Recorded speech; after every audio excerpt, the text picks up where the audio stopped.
Let us discuss about energy of a charged capacitor, the electrostatic energy stored in a charged capacitor. Let us take a parallel plate capacitor. The first plate is A and second plate is B. The plates are connected to a source of EMF and the value of potential is V. When the plates are connected to the source of EMF, the electrons will move away from the plate A and it will continue motion like this, creating a conduction current in the connection wires, and electrons will be deposited in the plate B. The electrons are taken away from plate A, then the plate A will have a deficiency of electron. The deficiency of electron is termed as positive charge, and the plate A will acquire more and more positive charge, and the plate B will acquire more and more negative charge. So the magnitude of the charge on both the plates will be equal, and this process is called charging of a capacitor. During charging, the capacitor may acquire a maximum of capital Q charge and a maximum of capital V potential, but in between at any instant, let small q and small v be the charge and potential difference across the plates. The small q is an intermediate charge and small b is the intermediate potential difference across the plates. But the ratio of charge and the potential difference will be always the capacity of the capacitor. Therefore, I can write C is equal to Q by V. And therefore, the intermediate potential at any instant V is equal to Q by C, put in as equation number 1. So there exists a potential difference across the plates of the capacitor at any instant of the process of charging. Now, let us assume that dq amount of charge is being added to the plates of the capacitor. In order to do that, the external voltage should do some work. And the equation for the work is given by dw is equal to the potential difference into the charge given. And the intermediate potential difference, we already written equation number 1. When we substitute equation number 1 here, dw is equal to q by c into dq. This is an intermediate work done or a small amount of work done in order to charge dq amount of charge to the plates of the capacitor. We need total work done to store the charge from 0 to q. Total work done by the battery in order to increase the charge on the plates of the capacitor from minimum to maximum. So that total work done is obtained by the process of integration. Therefore, total work done W is equal to integral of 0 to Q dW. So integral of 0 to Q, Q by C dQ. And C, the capacity of the capacitor, is a constant, therefore it can be taken out of the integration. Therefore, W is equal to 1 by C times integral 0 to Q, Q dQ. Integral of Q dQ can be written as Q square by 2, lower limit 0, upper limit Q. Applying limit, I will be getting W is equal to Q square by 2C. And this is the amount of work done in order to increase the charge on the plates of the capacitor by maximum amount. Now this work done is stored as the electrostatic potential energy of the capacitor, and that exists in between the plates in the form of electric field. So I can write electrostatic potential energy U is equal to Q square by 2C. Put as equation number 1. Now we know that the charge Q is equal to C into V. If I am substituting charge Q is equal to C into V, the equation number 1 can be changed to U is equal to half into CV square. Put as equation number 2. Now, and also another equation, we know that capacity Q, C is equal to Q by V. And if I am substituting in equation number 1, instead of C, Q by V, I will be getting another form of potential energy, U is equal to half into Q into V. Put as equation number 3. So equation number 1, equation number 2 and equation number 3 are the different forms of the energy stored in a charged capacitor. Now when we charge the capacitor to a maximum value of Q, the potential also rises to the maximum value. So the charging process, if I am drawing the charge potential graph, that will be a straight line as shown in the figure. When the charge on the plates of the capacitor is 0, the potential across the plates also will be 0. As the charge gradually increases, the potential also gradually increases. When the charge acquire maximum value, the potential difference across the plates of the capacitor also acquire maximum value. So the charge potential graph will be a straight line as shown in the figure. Now, if I am taking the area under the graph will be half the product of base into height, half into OA into AB. OA is nothing but Q, the maximum charge. AB is nothing but V, the maximum potential difference. Therefore, half into Q into V. We already studied that half into Q into V is nothing but energy. So area under charge potential graph will be the energy stored inside a capacitor. So we studied the three equation: energy U is equal to Q square by 2C, energy U is equal to half CV square, energy U is equal to half into Q into V. And another concept we studied, the area under any charge potential graph will be the energy stored in the capacitor. Now another concept we have to study, that is energy density. Energy density of a charged capacitor is the energy stored per unit volume of the capacitor. So you can see this is the parallel plate capacitor. The first plate is charged positively and second plate is charged negatively. A is the area of the plate and D is the distance between the plates.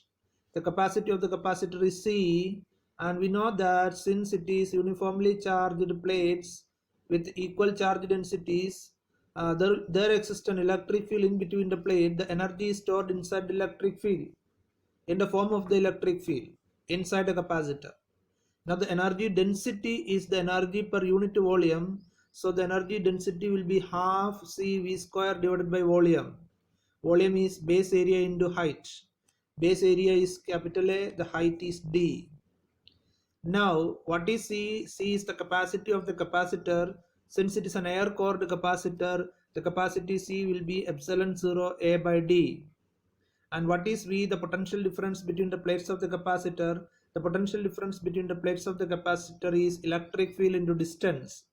So let us substitute 2 and 3 in 1. We will be getting the energy density U bar is equal to half into epsilon 0 A by D. Instead of C, we have to substitute epsilon 0 A by D into, instead of V, we have to substitute E into D.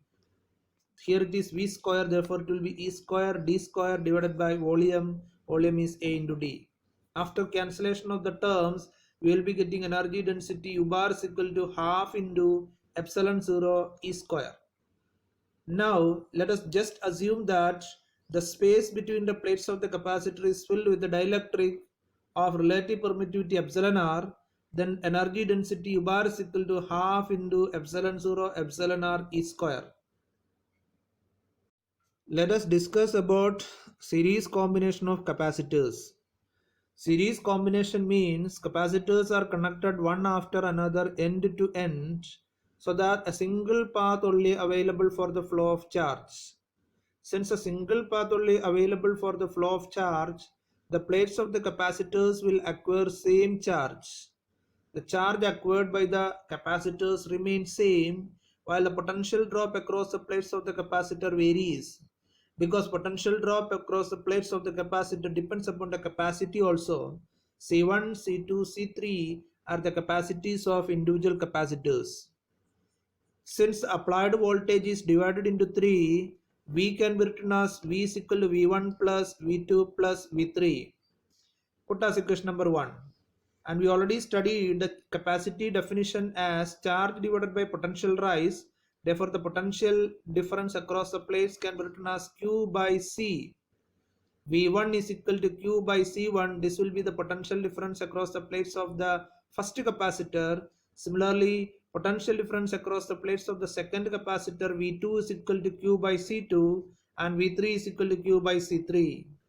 Altogether, let us consider this equation as equation number 2. Now very carefully listen, I am going to replace the combination by a single one, C effective, so that the single capacitor draws same charge from the same potential. Since the charge remains same, the single capacitance capacitor has the effect of this combination.